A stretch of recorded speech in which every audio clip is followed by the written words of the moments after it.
In this class, we are going to see nutrition and dietetics.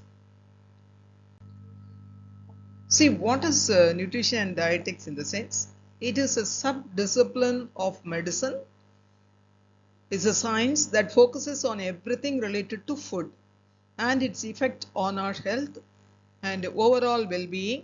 Nutritionists and dietitians aim to improve people's health and help them make better dietary choices. So in this, first we are going to see the nutrition. Okay, you all know what is nutrition, but even then let us discuss about this. There are two types of nutrition. The main one is the autotrophic and next one is heterotrophic. The major part of the nutrition which takes place in the world is autotrophic, that is by plants. Okay, auto in the sense they themselves they prepare their own food. Okay, that is what called autotrophic. Auto means automatically they prepare their own food without any others help. Okay, so that is called as autotrophic nutrition. So this has happened on the leaf with the presence of the chlorophyll. That's why chlorophyll is a green color pigment which is present on the leaf. Okay, present on the leaf with the help of the chlorophyll and the sunlight. By utilizing the carbon dioxide and water, these leaves prepare its own food. Okay, the plants, all the plants prepare its own food. Okay, so the plant nutrition is known as autotrophic nutrition. And see some unicellular organisms, example chlamydomonas. This is so chlorophyll is present inside this, so this also prepared, that is these are called as phytoplanktons. Phyto means plants. Okay, so phytoplanktons also prepare their own food. Okay, next one, see heterotrophic nutrition. Heterotrophic in the sense the organisms which depends on other organism for food is called as heterotrophic organism. Okay, so all the other organism except the plants are coming under this group. Okay, this type of nutrition. See, heterotrophic I explained, and other modes of nutrition in plants. Okay, other modes of nutrition in plants.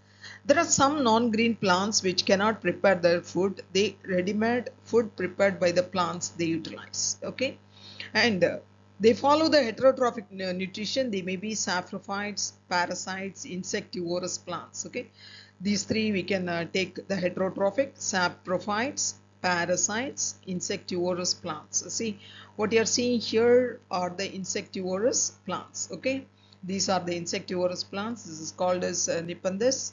See here, it's a flask-like structure. When the insect come and sit in this, and there will be a liquid at the bottom of this flask-like structure. So the insect thought it is a honey and it enters, immediately this lid will close.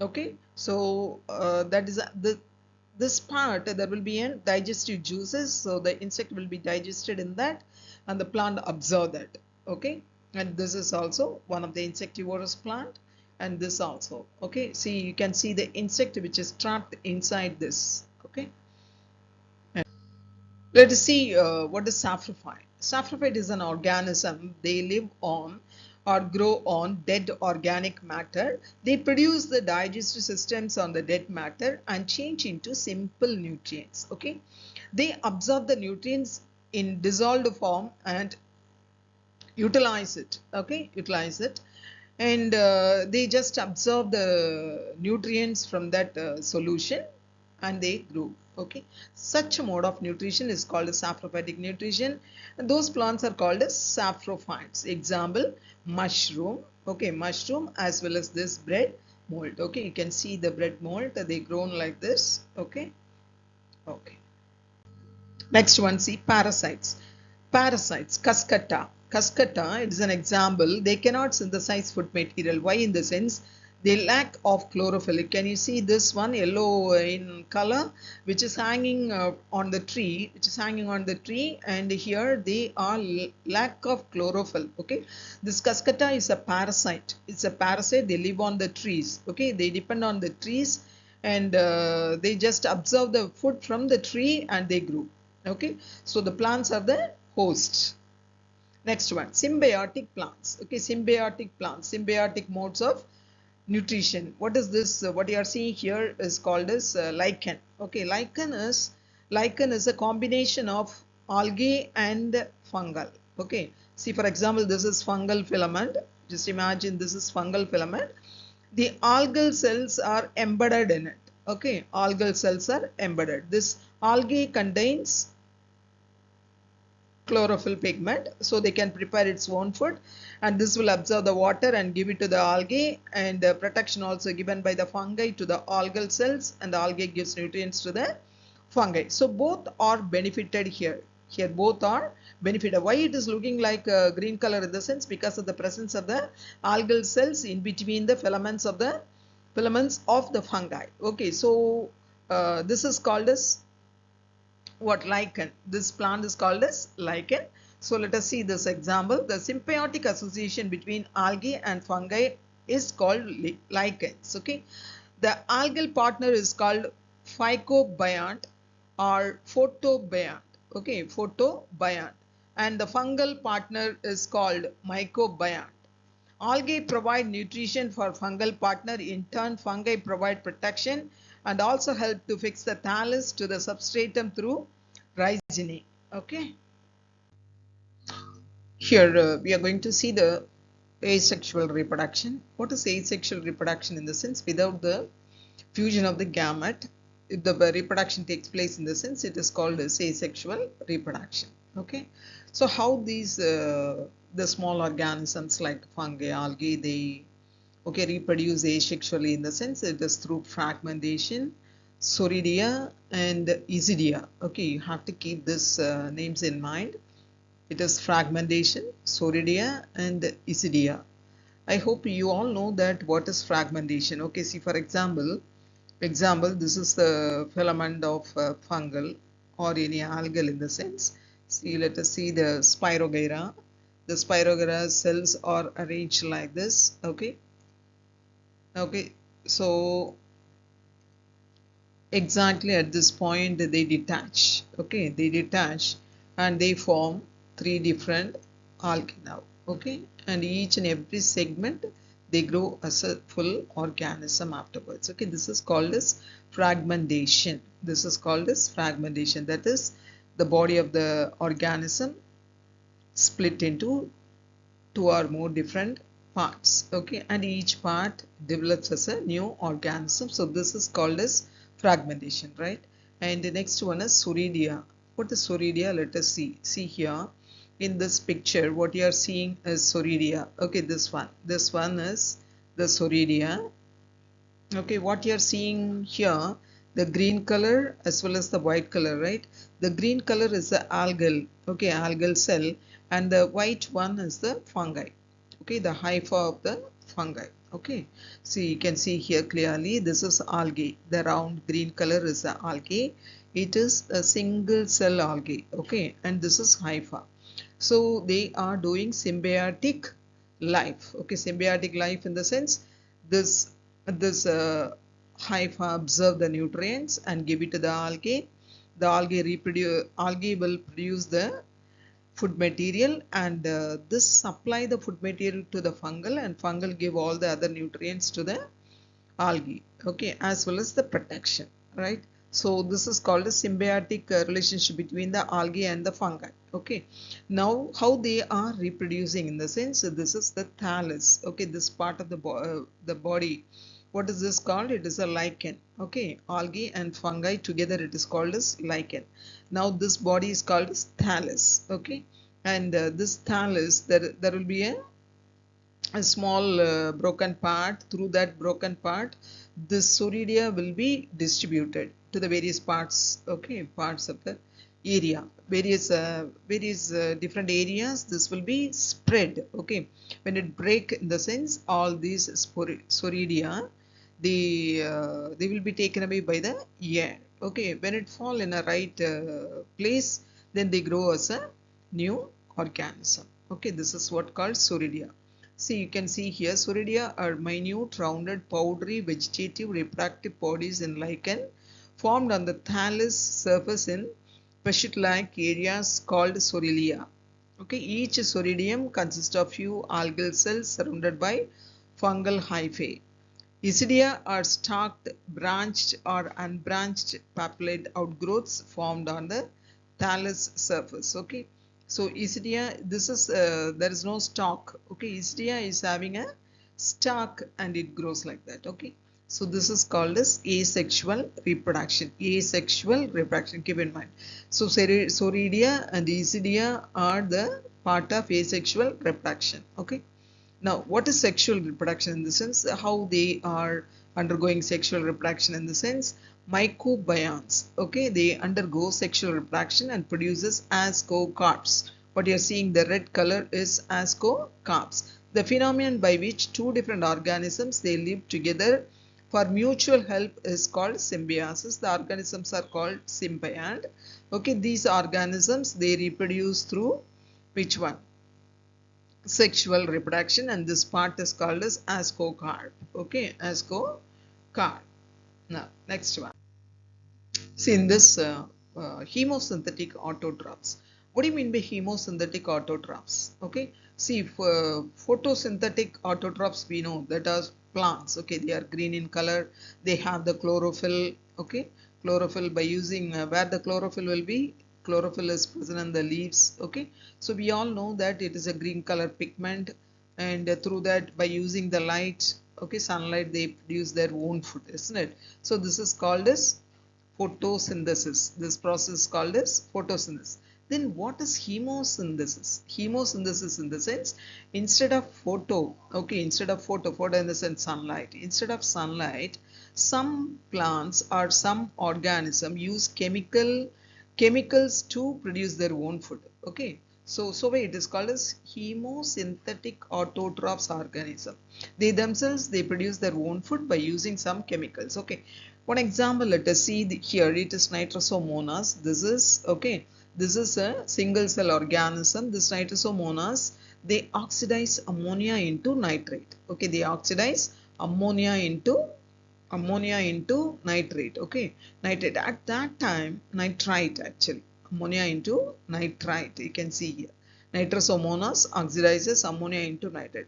At that time, some energy will be released. Okay, some energy will be released or liberated during this process. Okay, so they use that energy to synthesize carbohydrate. Okay, this Nitrosomonas, okay, they oxidize ammonia into nitrate, we see, isn't it? Ammonia into nitrate. So in this process, some energy will be liberated. What will be liberated? Some energy will be liberated that will be used for producing the food material. Okay, this use that to produce the food material. So it is called as hemosynthetic autotrophs. Okay, and now next one, see, it is Begigiata.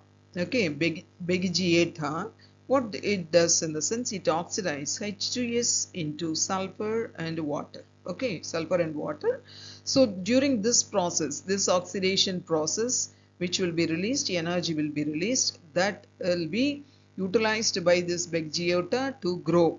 Okay, grow. And sulfur is stored as granules inside the cell. Okay, see, you can see this is the Begigiata cells. The granules are stored inside. Okay, and next one is this is autotrophs we have seen. Next one, what we are going to see is hemosynthetic heterotrophs. Okay, this is also very important. Autotrophs we have seen. Heterotroph means what? What do you mean by heterotrophs? They depend on other animals. Okay, so depend on other organism. Okay, depends on other organism. Hemosynthetic heterotrophs. Okay, now example is hemosynthetic heterotrophs are fungi, most bacteria, animals, and man. Okay, so we are utilizing other organisms to get the chemicals. Okay, to get the chemicals. Okay, now, so where we are getting the food material? We are getting the food material from some other organism. Okay, some other organism. Those organisms are called as hemosynthetic heterotrophs. Now let us see the next one. Now see here, mineral nutrition. So from the name itself it is given, it is mineral nutrition. Woodward observes plant grow better in muddy water than rainwater. What is the reason? Let us see. See, this is muddy water. Okay, muddy water, mud. This is mud, and this is rainwater. Okay, rainwater, and the plant is very healthy when it grows in the muddy water. Why? Why? Because you all know that rainwater is a pure water. Okay, pure water without any nutrients. Okay, without any nutrients, in the sense minerals. Okay, minerals won't be there, nothing will be there. It is distilled water actually. Okay, rainwater is distilled water. Okay, distilled water it is. Whereas here all the nutrients, all the minerals will be there in the muddy. Okay, the muddy water. Okay, muddy water or muddy land, whatever it may be, nutrients will be present. So the plants, they grow very well in the muddy water than in the rainwater. Okay, now let us see the next one. Characteristics of a mineral element. Normal growth and reproduction must be dependent on particular mineral elements. Okay, as essential element must have different influence on plant. Each and every plant requires a certain type of elements as well as minerals. Okay, so if the minerals present there, in the sense the plants grow very well. Now, essential elements must be indispensable and the substitutions by other elements must be impossible. Okay, so the essential elements must be there in the soil, otherwise it should be substituted by other means. Okay, by other means we have to substitute. See, for example, if you take the carrot needs a certain type of nutrients. Okay, beetroot needs another type of nutrients. Okay, so cabbage needs another type of nutrients. So like this, so this cannot live and this cannot produce a good crop in this land, and this beetroot cannot grow well in this land. Okay, okay, so so I hope that you find out the difference between this and this. Okay, so carrot needs a certain type of minerals to grow, and beetroot needs a certain type of minerals to grow, and cabbage needs another type of nutrients to grow. Okay, so all the minerals should be properly substituted to the plants. Okay, some elements are required in very low quantities and status of essential, non-essential. Okay, and some the plants needs, that is the quantity is in a high level, and some minerals the plants needs in a low level. Okay, so that we find out through various studies. According to that, the farmers will be educated by the government to grow the various crops. Okay, so mineral is very important for the plants also. Now, functions of minerals. Calcium. Okay, calcium found in middle lamella. Nitrogen and sulfur in proteins. Wherever these minerals are mineral function takes place, in the sense nitrogen and sulfur are very important for the production of the protein. Phosphorus is very important in nucleic acid, production of nucleic acid. Okay, minerals influence osmotic pressure of the plant cell. Minerals are very important because in plant cell most of the thing is the pressure is osmotic pressure. So from the water from the soil which goes to the tip of the shoot is only through the osmotic pressure. Okay, so this is very important. Which one? The minerals are very important. It absorbs from the soil, affects pH of cell sap. Elements like Fe, Cu, Mn and Zn acts as catalyst. Okay, that is iron, copper, manganese and zinc. Okay, or acts like a catalyst. And elements like calcium, magnesium, sodium, potassium neutralizes the toxic effects of other elements. Okay, elements like As, Cu, Hg show toxic effects at plants. Okay, the position of ions like K plus and calcium plus on cell membrane changes its permeability. Okay, so all these material minerals are very important. Okay, very important in plant life. What is a food chain? So let us see what is food chain. Food chain is which happens in the ecosystem. Okay, there are oceanic ecosystem. Okay, oceanic ecosystem, terrestrial ecosystem, oceanic. Okay, ecosystem, terrestrial. Okay, terrestrial ecosystem, and actually, frankly to say, there are two major ecosystem, that is terrestrial ecosystem and aquatic ecosystem. Okay, aquatic in the sense pond, okay, pond, river, ocean, all those seas. Okay, all the water bodies, whatever the water bodies are there, there will be some food chain that is called as aquatic food chain. And terrestrial in the sense land. Okay, land. The food chain takes place on land is called as terrestrial food chain. Okay, the food chain takes place on land is called as terrestrial food chain, and aquatic food chain in the sense which takes place in the water. Okay, water. Okay, now what is food chain? Food chain in the sense one organism is the food for the another organism. Okay, that goes on. This organism is the food for another organism. So this may be a short one or a long one. Okay, it goes on. Let us see one by one. See, what you are seeing here is the terrestrial food chain. You can see this. This is called as primary producer. What do you mean by primary producer? Example, let us take the grass. Okay, the grass is green in color. It absorbs the sunlight. The presence of the sunlight, they take the carbon dioxide from outside. Okay, CO2 from the air it takes. Okay, then it takes the water from the soil.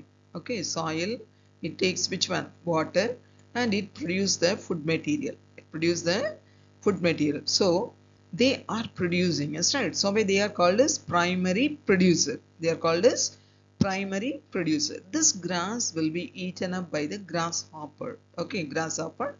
Grasshopper lives on the grass. Okay, grassland. So they eat the grass and they grow. Okay, so consumer, it is consuming, not producing. Okay, so it is called as primary consumer. Primary in the sense first who is eating the plant, in the sense the grasshopper. So it is called as primary. Okay, first. Next one, see, this grasshopper is eaten up by the frog. This is called a secondary consumer. Why secondary consumer? In the sense frog cannot eat the grass, isn't it? Frog cannot eat grass. It can eat only the grasshopper and other insects. So it is called a secondary. Okay. And now come here. The snake eats the frog. Okay. Frog is eaten up by the snake. So it is called as tertiary consumer. Why it is called as tertiary? Because 1, 2, 3. Okay. So tertiary consumer. So snake cannot eat the grass, or it cannot eat the grasshopper. So it likes the frog. Okay. And this is called as tertiary consumer. Now this snake is eaten up by the hawk. So it is the topmost food chain, topmost level of the food chain. So it is called as apex consumer. Okay, topmost, apex consumer. And then after if this animal dies, it cannot be eaten up by anybody. So this animal dies in the sense it falls on the land. So who lives on that? In the sense bacteria and fungi. Okay, bacteria and fungi, these are called as decomposers. So they decompose this animal, and this animal will mix along with the land. Okay, so the nutrient goes into the land. Some amount of nutrients will be taken up by the fungi and bacteria for its growth. The rest will mix with the sand. Okay, now this is the terrestrial food chain. Next one, see, oceanic food chain. Okay, see, you have to remember one important point here. What is the ocean? Ocean is the largest ecosystem. Okay, ocean is the largest ecosystem. You can have this in this point. Largest ecosystem in the world or on the earth is the ocean. Okay, ocean. Okay, so let us see here. See here. So who is the producer here? The phytoplanktons. Phytoplanktons means they have the chlorophyll. So they can produce their own food. produce their own food. Okay, this is by using the sunlight they produce the food. Okay, so they are called as primary producer. This will be, okay, this phytoplanktons will be taken up by the zooplanktons. So who are the zooplanktons? Small organisms of the other organisms are called as zooplankton, or else the some zooplankton will be too small. Okay, too small. They they consume the primary producers. So these are called as zooplanktons are called as primary consumers. Okay, they cannot produce because they don't have the chlorophyll, right? And these small organisms will be, or the zooplanktons will be eaten up by the small fishes. Then this will be by the big fish. Then by the tuna. This is a little more big. Then this tuna will be eaten up by the great white shark. Okay. So you can see this is secondary consumers and this is the tertiary consumer. Okay. If this animal dies, that falls on the floor of the ocean and it may be taken up by the land of the ocean. Okay. So this is oceanic food chain. Okay, oceanic food chain. And one more important point you have to keep in mind is largest ecosystem is the ocean. Okay, more than 71% of the earth's surface is under it. Okay, how many? 71% of the earth's surface is under ocean. Okay, it provides living things more than 3 billion species. This also keep in mind. 3 billion species of animals are living, animals as well as other organisms are living in this ocean. 3 billion species. Okay, let us see. This is food web. So what is food web? Food chain is in the sense it is in a proper way. Okay, and it ends. Okay, there will be a starting, there is a starting and there will be an ending, right? Whereas in food web there is no such. Okay, no such. So this animal will be eaten up by this one, that one, and the human. Okay, so let us take the shrimp or crab. Let us take this crab will be eaten up by the fish. It will be eaten up by the crane. It will be eaten up by man. Okay, so many animals will eat this one. So it is called as web. See, this is a shell. Okay, shell animal. This will be eaten up by this fish. This one. Okay, this is also another one. Larva that is eaten up by the fish. The small Daphnia is eaten up by the tadpole. Tadpole is eaten up by another fish. Okay, so like that. It is a web. This plant is eaten up by this clam, and this is eaten up by the tadpole. And here the algae. Okay, algae is eaten up by the clam. So the small plants will be eaten up by this strand. Okay, so many, it is a web. Okay, it is like a web net. Okay, net or web it is called. So why it is called as a food web. Okay, so here also scavengers, decomposers will be, they decompose the animals after their death. Okay, so this is called as food web. Okay, now see hydroponics. So from the name itself, you know, it is hydroponics means growing of plants in water. Okay, growing of plants in water. Okay, so what is this technique in the sense? See, you can see pipe-like systems which is arranged. Okay, arranged, and at this then and there will be holes. Okay, so the seedlings will be placed here, and what will be passed here in the sense a nutrient solvent. Okay, nutrient solution will be given to the plants. That is, see, for example, if this is a lettuce, in the sense what is required for the lettuce to grow in a healthy way, that will be find out early, and it will be given all the nutrients which is required for this growth will be in the solvent. Okay, or in the solution. Okay, in the solution.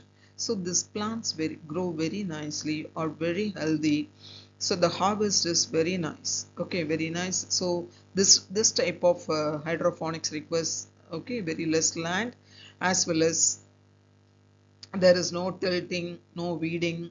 Okay, so very easily we can grow this if you plant in a proper way. Okay, so what type of plants or what type of vegetables can grow in such type of hydroponics? In the sense, it is carrot, radish, potatoes, tomatoes, lettuce, so and so plants, as well as some flowers. Okay, flower, what we call uh, some flowers like gladiolus, okay, snapdragon, roses. Okay, those all can be grown very nicely by using this method. Which one? Hydrophonics. Okay, so what will be supplied here?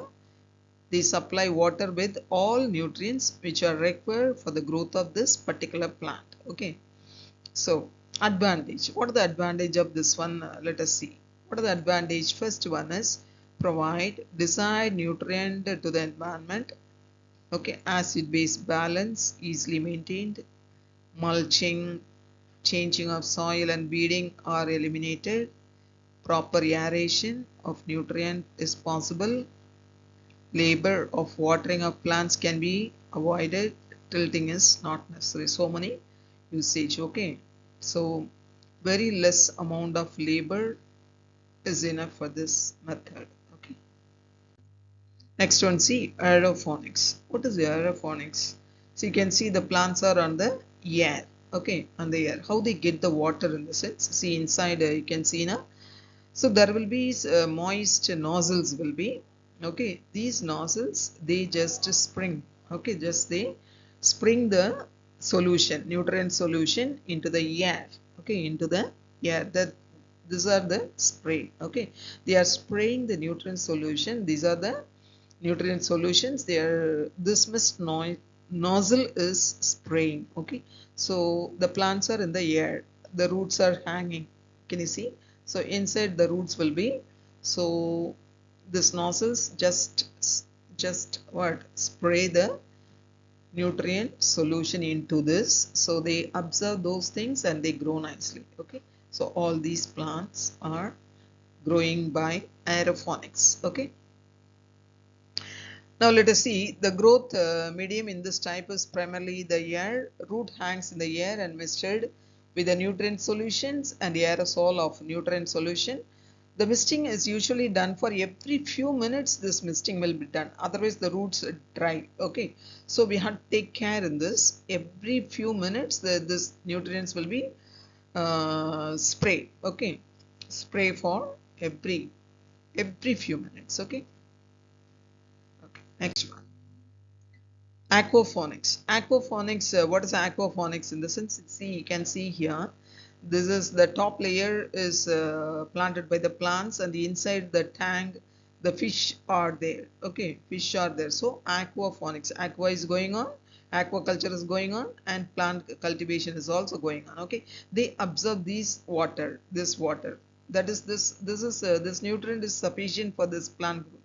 Okay, see, for example, if we release the fishes, so many fishes, the excreta of the fish is a good nutrient for the plants to grow. Okay, so extra nutrient is not necessary for the plant. This alone is more than enough. Okay, this nutrient is more than enough for the plant. So this is aquaphonics. Okay,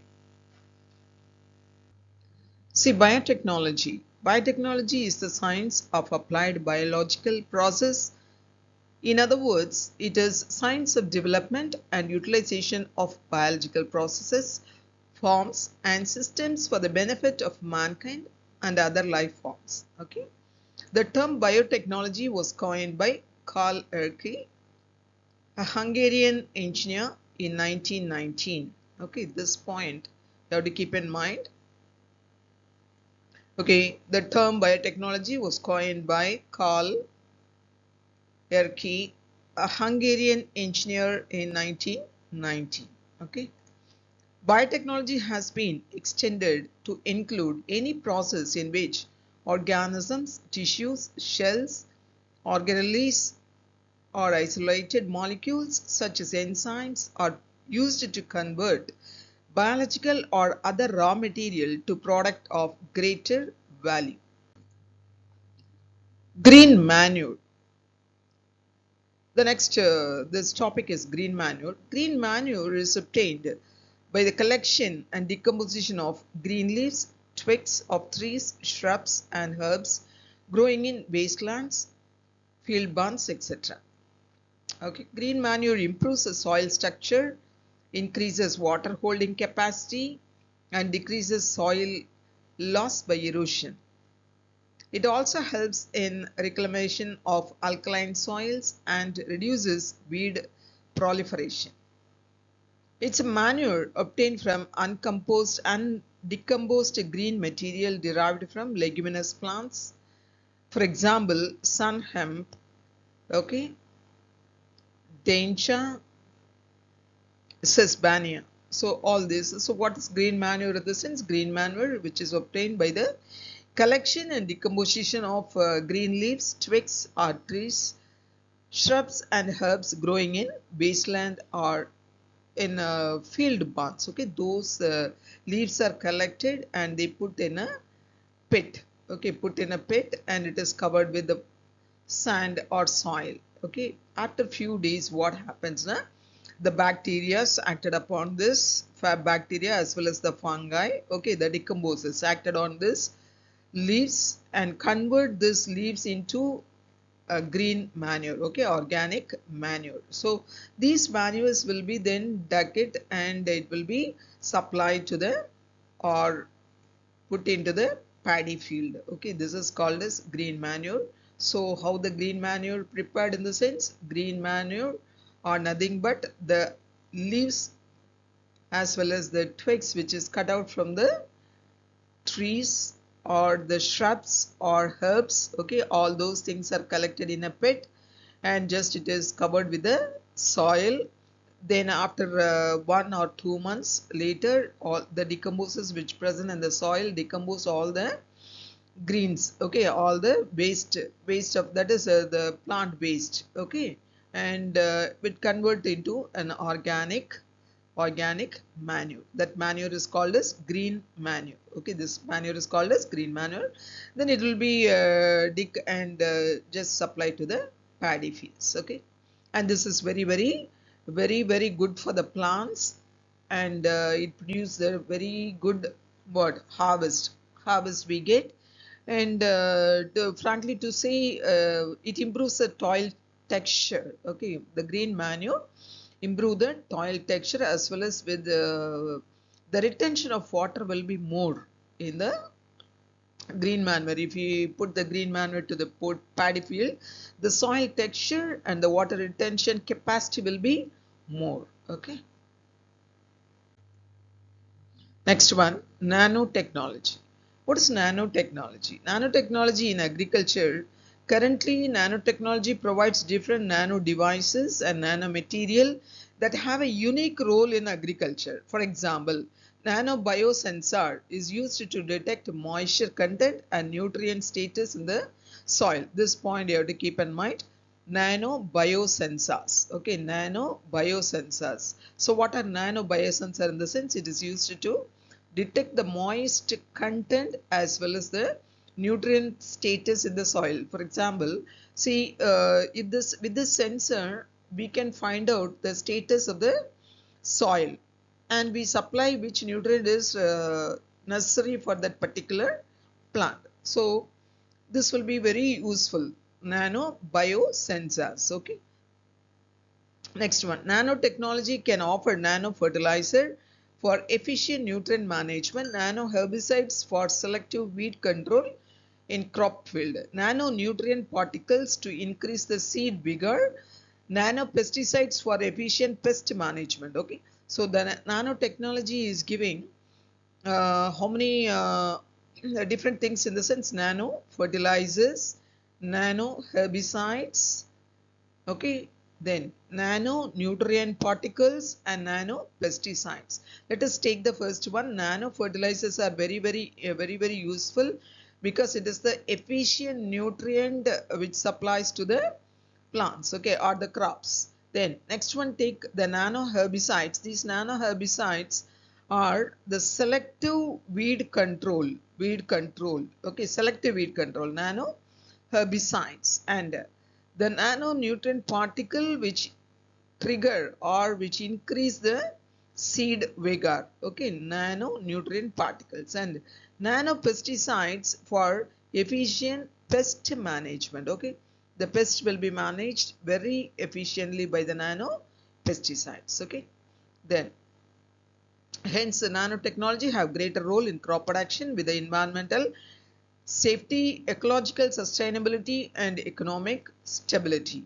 See, by studying the objective question answers without knowing the subject, you won't retain in your mind for a long. Okay, so whatever you're studying or learning, just go through the subject properly, then it will be in your mind for a long term. Okay, so it will be stored in your memory in a long term memory. Okay, instead of studying the options, you can study the subject in a proper way.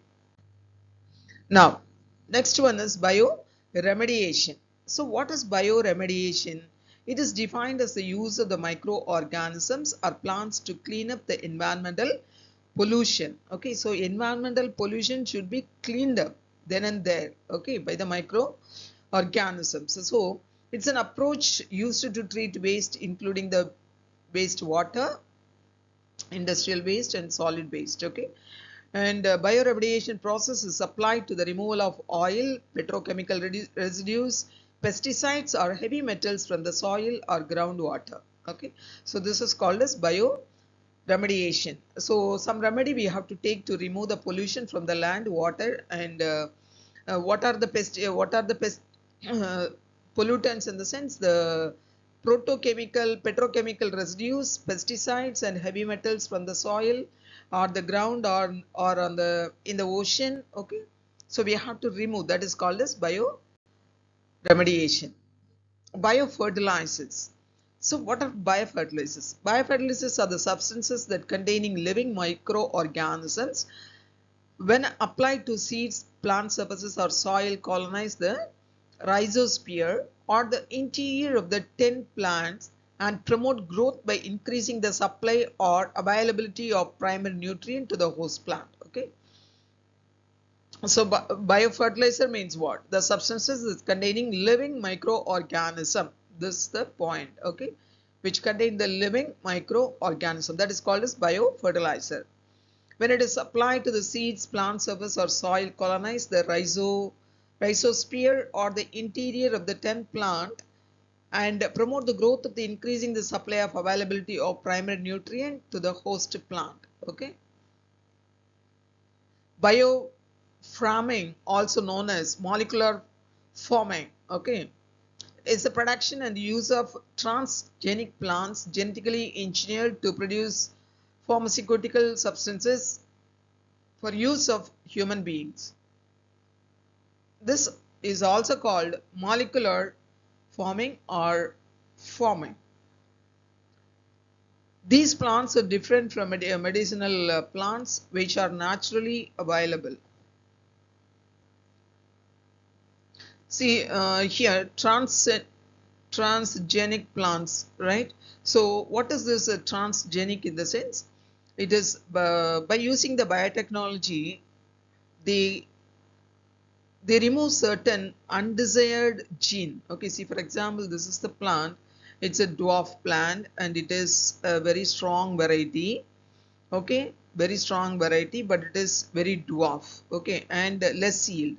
This is less yield. Just imagine, this is less yield. Okay, and whereas another variety which is a long one, more yield, but it is susceptible, that is which dries up very quickly. Okay, very quickly in drought condition. So what the scientists do in the sense, they take a necessary gene from here and they transplant the gene here. Okay, by the method called genetic engineering, they remove the gene and they incorporate another gene into that.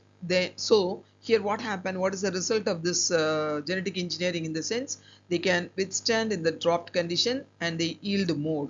Okay, they yield more. So this is called as transgenic plants. Okay, transgenic plants. So in such cases we can get a very good crop with a good yield. Okay, so bioprospecting. What is bioprospecting? Bioprospecting is the process of discovery and commercialization of new products obtained from biological resources. So bioprospecting may involve biopiracy, in which indigenous knowledge of nature originating with indigenous people is used by others for profit without authorization or compensation to the indigenous people themselves. Biopiracy. What is biopiracy?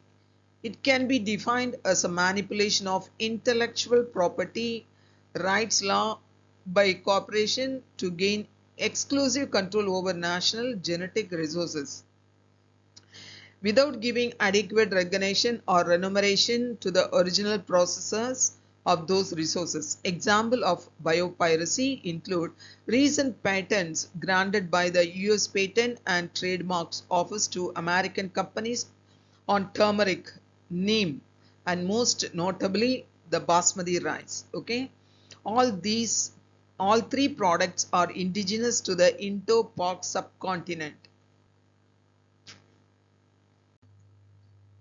Green fluorescent protein, GFP, green fluorescent protein. The green fluorescent protein is a protein containing 238 amino acid residues of 26.9 kDa that exhibits bright green fluorescence when exposed to blue to ultraviolet range. Okay, the range is 395 nm.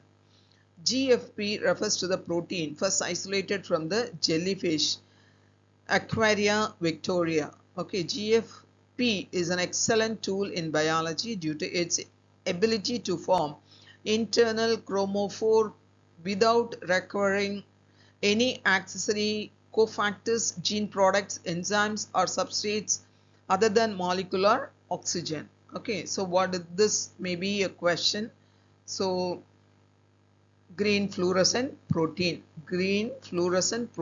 Okay, so this protein contains 238 amino acid residues. Okay, residues of 26.9 kDa. Okay, kDa into that exhibits bright green fluorescence. Okay, when exposed to the ultraviolet range. Where they found in the sense, they found in jellyfish Aquaria victoria. Okay, and it is an excellent tool in biology due to its ability to form internal chromophore without requiring any accessory cofactor, gene product, enzymes, or substrate other than molecular oxygen. Let us see cryopreservation. Cryopreservation is also known as cryoconservation. It is a process by which protoplast, cells, tissues, organelles, organs, extracellular matrix, enzymes, or any other biological materials are subjected to preservation by cooling to very low temperature of minus 196 degree centigrade using liquid nitrogen. Okay, so cryopreservation. What is cryopreservation? It is a process by which protoplast. Okay, we all know what is protoplast. Cells, tissues, organelles, organs, extracellular matrix, enzymes, or any other biological materials are subjected to preserve by cooling at temperature. What is the temperature? Minus 196 degrees centigrade. Okay, by using liquid nitrogen. Okay, so cryopreservation, keep in mind. This is very important, cryopreservation. Okay. Now, at this extreme low temperature, any enzymatic or chemical activity of the biological material will be totally stopped. Okay, why we are preserving in minus 196 in the sense the total activity of the cells will be stopped. Okay, will be stopped, and this leads to preserving the material in dormant status. Okay, they go in inactive state. Dormant state in the sense inactive. The cell goes in inactive, but the cell is alive Cell is alive, but it is in dormant status. Okay. Later, whenever it is necessary, that will be taken out and will be utilized. When we bring this into the room temperature, again all those will be in active status. Okay. Next one, application of biotechnology. So wherever this biotechnology is utilized, that we are going to see one by one. This science has an invaluable outcome like transgenic varieties of plants, transgenic cotton, rice, tomato, tobacco, cauliflower, potato and banana. Okay, so all these the genes are changed and brought out very good crops. Okay, that is what we call hybrid varieties. Okay, now the development of transgenics as pesticide resistance, stress resistance and disease resistant varieties of agricultural crops is the immense outcome of the biotechnology. Otherwise the pests will come and completely destroy the crops, and so much loss will be faced by the farmers. That will be stopped by this method. The synthesis of human insulin and blood protein in E. coli and utilized for insulin deficiency disorder in human is a breakthrough in biotech industries and medicine. This point is also very important for the exam. Note it. The synthesis of human insulin, blood protein in E. coli. Okay. These are utilized for the insulin deficiency disorder in human. It's a breakthrough in biotech industries and medicine. So those who the kidney failure people, they are utilizing the insulin by this method. Okay, by biotechnology, we are synthesizing the human insulin. Now, the synthesis of vaccines, enzymes, antibiotics, dietary products, and beverages are the products of biotech industries. These are all this synthesis of vaccine, enzymes, antibiotics, dietary products, and beverages. All are biotech industries, the products of biotech industries. Biochip based biological computer is one of the success of biotechnology. Genetic engineering involves genetic manipulation. Tissue culture involves aseptic cultivation of totipotent plant cell into plant clones under controlled atmospheric condition. Okay, that is a single cell is able to produce a complete plant or the whole plant. That is what called as that cell is totipotent. Okay.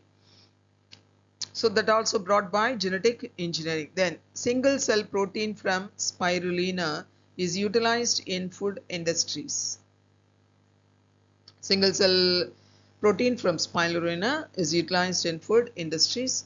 Production of secondary metabolites, biofertilizers, biopesticides and enzymes, all these are by the biotechnologies. Okay, the production of metabolites, biofertilizers, biopesticides, enzymes, human insulin, all are the products of the biotechnology. Now let us see the transgenic refer to an organism.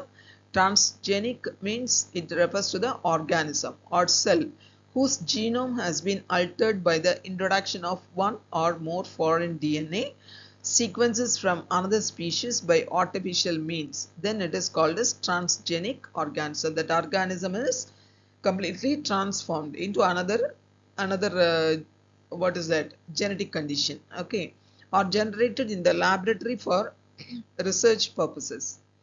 What is transgene? Transgene is a gene that has been transferred naturally or by any of a number of genetic engineering technique from one organism to another. The introduction of a transgene is a process known as transgenesis. Okay, has the potential to the change of phenotype of an organism. So that particular gene may change the phenotype of an organism.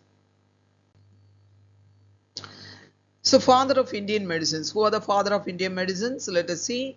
Ayurveda, the father of medicine. Father is Charaka Samhita. Yoga, it is Patanjali. Unani, it is Hippocrates. Siddha, Agastya, homeopathy, it is Samuel.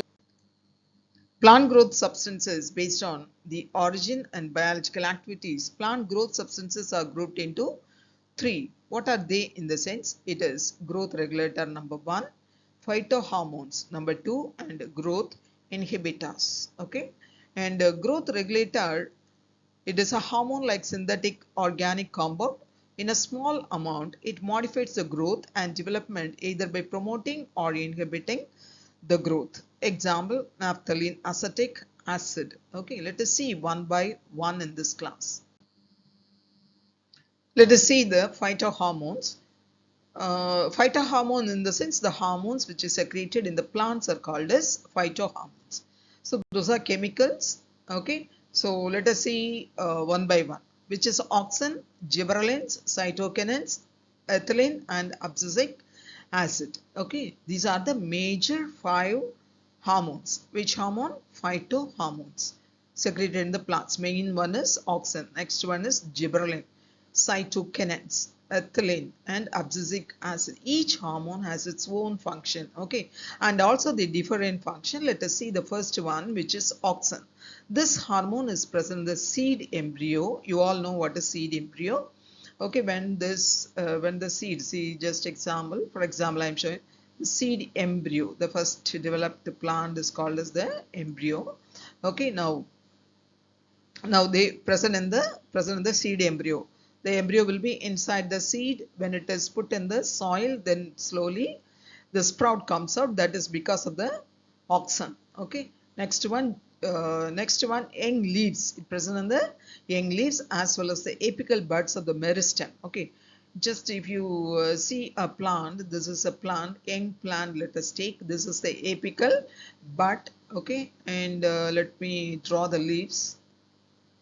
A newly developed plant, just take, okay, young plant, and these are the roots. Okay, so where is the meristem? In the sense the apical bud, this region is called as meristematic tissues. Okay, these tissues are called as meristematic tissues. So here only the hormone will be secreted. Which hormone? Auxin is secreted in the apical bud. Okay, that is in the meristematic tissue. Okay, meristematic tissue. So it is continuously secreted in the sense the plant grows like this. Okay, if we cut off this meristematic tissue in the sense, then this bud won't grow. The lateral buds starts to grow. Okay, at the corner of this or at this angle, there will be another small buds. Those are called as axillary buds. They start to grow. Then only we get the branches of this plant. Okay, if we allow, see, sometimes we might have noticed that in some trees, if they grow taller and taller, they cut off the top region, they cut off, then the axillary bud starts grow and they make so many branches. Okay, so this is the function of which one? Auxin. So let us see the various functions of the auxin. Stimulation of cell elongation. See, for example, this is the original, this is the cell size. In the sense they induce the elongation of the cell. Okay, so the size of the cell increases. Who is responsible for that? The axin. Axin are responsible for the elongation of cells. Okay, elongation of cells as well as cell division. After this elongation, the cell starts to divide into two. Okay, then again these two cells, they grow. Okay, they grow in the sense the size will be bigger. Okay, so in such a way the plant grow. Slowly the plant grows. So the plant growth is by the auxin. It is a phytohormone. Okay, and one more important thing is cell division in cambium. Okay, and differentiation of phloem and xylem. Then root initiation on stem cutting. We all know what is stem cutting. Let us take the rose stem. If we cut and keep it inside the soil, in the sense the root starts to develop from the stem. So this is by whom? The auxin, the hormone auxin, as well as the lateral root development in tissue culture. We take some leaf, okay, some leaf, or in the lab if we keep it in the proper solution, nutrient solution. See, let us take this. This is a nutrient solution. Okay, some tissue, we cut it off and keep it here. This is called as tissue culture. Okay, and it is treated by the auxin in the sense from here the lateral roots develop. Okay, lateral roots develop from here. So this is also one of the major function of the auxin, the harm. Okay, next one, delaying leaf senescence. Okay, leaf will be delayed, leaf maturity will be delayed. Then suppression of lateral bud growth when supplied from apical buds. Okay, that already I told you. When this continuously, if the apical bud is there, it suppresses lateral bud, growth of the lateral bud. Then it inhibit or promotion of fruit and leaf abscission through ethylene stimulation. Okay, this is another hormone we will see in the next part. Fruit setting and growth induced through auxin in some plants. Auxin can delay fruit ripening. Fruit ripening will be delayed by auxin. Now, bromeliads, the auxin hormone promotes flowering. Okay, auxin promotes flowering. Stimulation of floral parts, femaleness of dioecious flowers, and production of high concentration of ethylene in flowering plants. Okay, so all these are the functions, main functions of the auxin. Let us see here the plant hormone. Okay, plant hormones. First one is auxin. Auxin, what is the function of the main function of the auxin in the sense? Cell growth, cell elongation, promoting the growth of terminal bud, fruit formation. Okay, fruit formation. So that is done by auxin.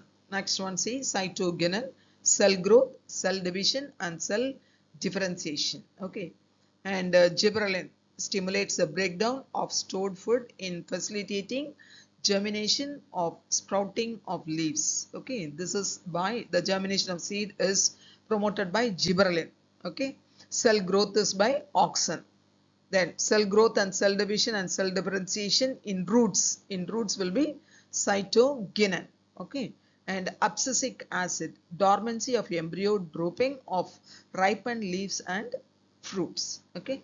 Ethylene, ripening of leaves and fruits, excess amount of ethylene causes dropping of leaves and fruits. Okay, the ripening of fruit is by ethylene.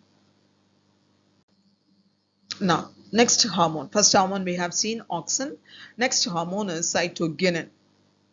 Cytogenin are synthesized in the roots, then transported to other parts of the plant body. Okay, so it is where it is secreted, cytogenin in roots, auxin apical bud, and also in meristematic tissues. Okay, now let us see the function of cytogenin.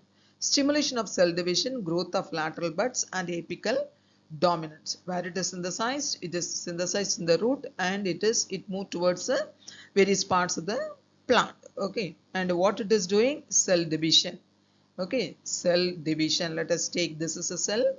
The cell starts to divide. This is because of the cytogenin. Okay, and growth of lateral buds, and apical dominance. Okay, if cytogenin is there in the sense, the lateral bud starts grow.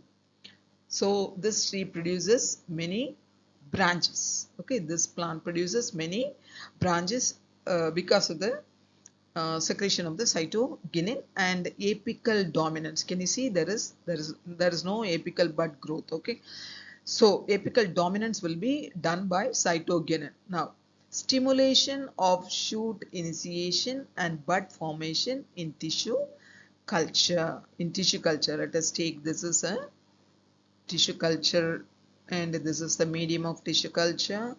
Okay, this is the medium of tissue culture, and here the tissue, in the sense what this cytogenin is doing, stimulation of shoot initiation, okay, as well as the leaf expansion it is doing, the cytogenin. Okay, so this is very important.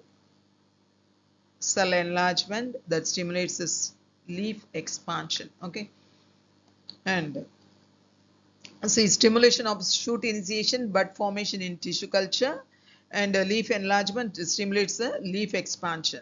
Enhancement of stomatal opening in some plant species. You all know in the leaf, at the back side of the leaf, we can find the stomata. Just imagine this is the back side of the leaf. Okay, stomata will be, okay, leaf pore it is called as commonly. Okay, stomata. So it enhances stomatal opening in some plant species. Okay.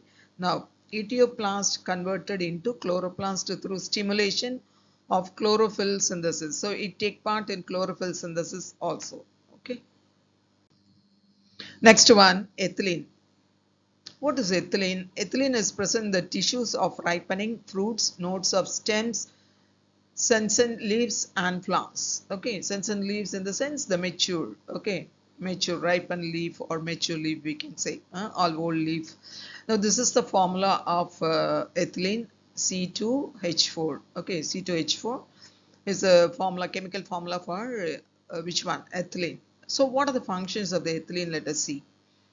Okay, ethylene leads to release dormancy state, stimulates shoot and root growth along with differentiation, leaf and fruit abscission, flower induction in bromeliad, stimulation of femaleness of deciduous flowers, flower opening is stimulated, flower and leaf sensation stimulation of fruit ripening. Okay, see for example, let us take the mango tree. If the mango tree or the apple tree, if the fruit they ripen, in the sense automatically the fruit from the tree started falling down. Okay, started falling down towards the ground because of the presence of this hormone ethylene. When it is ripened, they detach from the stalk and they fall down on the earth. It is a mango tree or apple tree or any other fruit trees. After ripening, the fruits automatically fall down. Okay, they fall down, the fruits. Okay, so this is by the hormone that is called as ethylene. Okay. So ethylene leads to dormancy state, stimulates the shoot and root growth along with the differentiation, leaf and fruit abscission, flower induction and bromeliad, and stimulation of femaleness of deciduous flowers. Flower opening is stimulated, flower and leaf sessions stimulated, stimulation of fruit ripening. Okay, so flower opening is also by ethylene. Okay, see for example, let us take this is the bud in the sense, and it starts which one the ethylene helps the bud to become a flower. Okay, so this is also the ethylene is doing. So let us keep in mind all those things. Okay, the ripening of the fruits, abscission of the leaf. What you are seeing is abscission of the leaf, and this is the chemical formula for ethylene, C2H4, and it also promotes the bud from flower induction in bromeliad, and it also flower opening, helps in flower opening. Okay. Gibberellins are present in the meristems of apical bud and roots, young leaves and embryo. Okay, and what are the functions? Stimulates the stem elongation. See, you can see here in this picture, this plant is treated by the gibberellin. See the growth of the same, both are same plant, but this is not treated, this is treated. Okay, so it helps in stem elongation. Okay, which one? The gibberellin.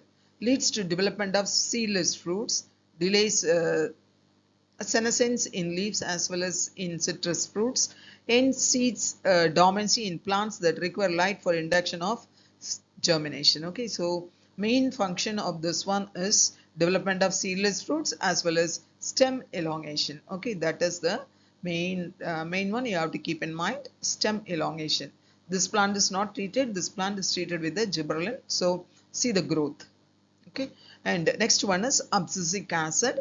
It is found mostly near leaves, stems and unripe fruits. Okay, What are the functions of this one? In the sense, stimulation of closing of stomata, okay, stimulation of closing of stomata, inhibition of shoot growth, and inducing seeds for synthesizing storage of proteins. Okay, these are the three main functions of which one? The abscisic acid, stimulation of the closing of stomata, inhibition of shoot growth, shoot in the sense this one, okay, growth, and inducing the seeds of for synthesizing storage of protein. Okay, now we can see this is the plant, and this is the apical bud, okay, and apical meristem.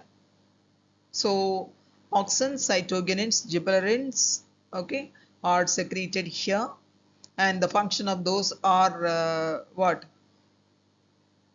Cell division, cell elongation, okay, all those things are the main functions of all these three.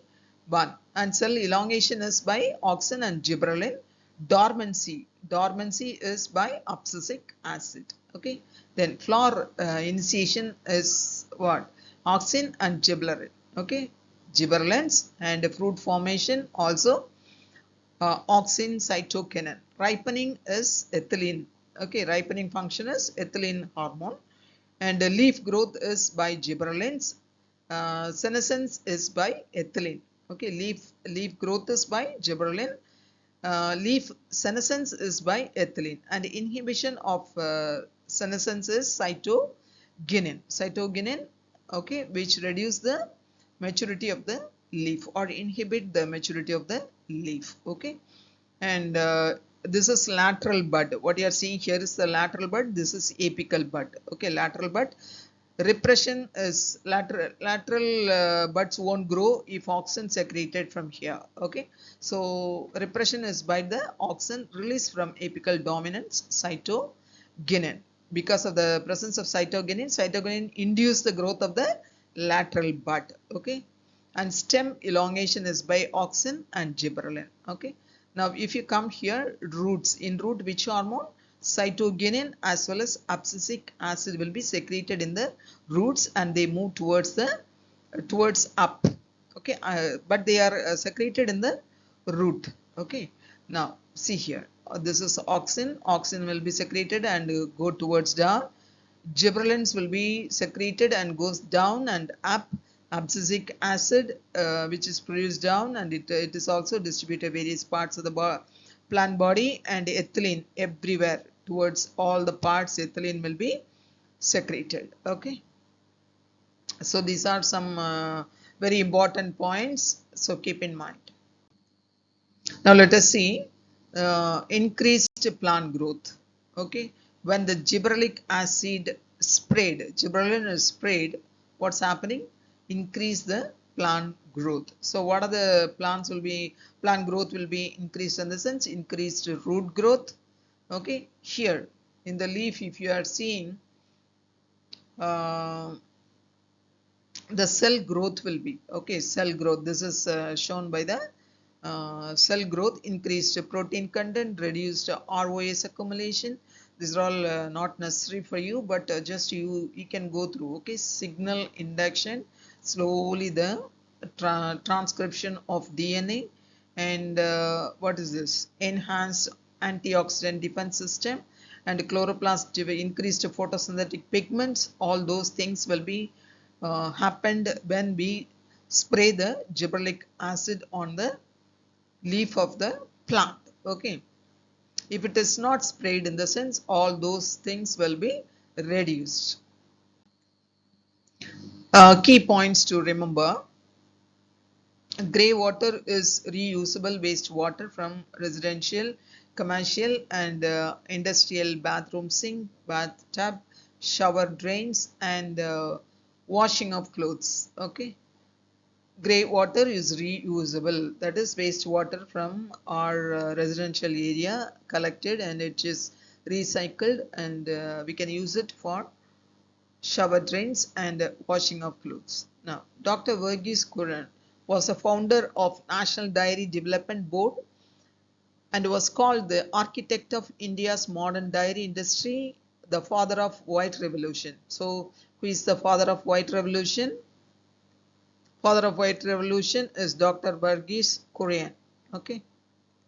Now, NDDP designed and implemented the world's largest dairy development program called Operation Flood. It is called as Operation Flood. The Central Marine Fisheries Research Institute (CMFRI) was established by the Government of India in 1947 at Cochin, Kerala State. The Central Institute of Brackish Water Aquaculture was established in 1987 with its headquarters at Chennai. Beekeeping industry is one of the important activities of Khadi and Village Industries Commission. World Health Day, it is 7th April. World Malaria Day, 25th April. World's AIDS Day, 1st December. World Anti-Tuberculosis Day, 24th March. When we cut onion, we get tears in the eyes with irritation because of the presence of the chemical propanediol S oxide in onion. The ripening of fruit is controlled by ethylene. World Food Day, October 16, is celebrated by the Food and Agriculture Organization of the United Nations, that is FAO. Okay. So thanks for watching this class and share this video to whom preparing for competitive exams and subscribe this channel. Thank you. Thank you so much.